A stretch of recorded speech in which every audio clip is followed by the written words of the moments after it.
সপ্তাহের প্রথম কার্যদিবসে ঢাকা স্টক এক্সচেঞ্জের প্রধান সূচক ডিএসইএক্স কমেছে 6.33 পয়েন্ট। তবে 68 কোটি টাকা বেড়ে লেনদেন হয়েছে 544 কোটি।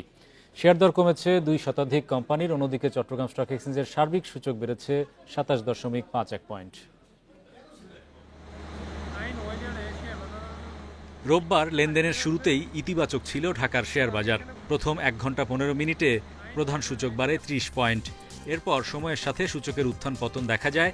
দিন শেষে ডিএসইএক্স সূচক 6 পয়েন্টের বেশি কমে অবস্থান করছে 5115 পয়েন্টে। এদিকে মূল্য সূচক কমলেও ডিএসইতে আগের দিনের চেয়ে লেনদেন বেড়েছে 68 কোটি টাকার বেশি। রোববার হাতবদল হয় 544 কোটি 76 লাখ টাকার শেয়ার ও মিউচুয়াল ফান্ড।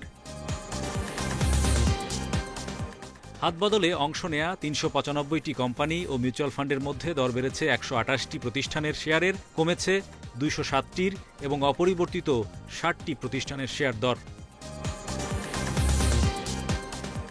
সবচেয়ে বেশি লেনদেন হওয়া প্রতিষ্ঠানের তালিকায় প্রথম মনোস্পুল বাংলাদেশ, দ্বিতীয় আনোয়ার গ্যালভানাইজিং এবং তৃতীয় অবস্থানে খান ব্রাদার্স পিপি ওভেন ব্যাগ।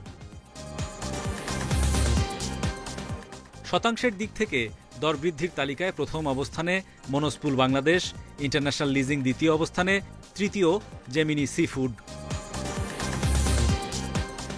অন্যদিকে চট্টগ্রাম স্টক এক্সচেঞ্জের সার্বিক সূচক বেড়েছে 27.51 পয়েন্ট, অবস্থান করছে 14,313 পয়েন্টে। লেনদেন হয় 16 কোটি 51 লাখ টাকার শেয়ার।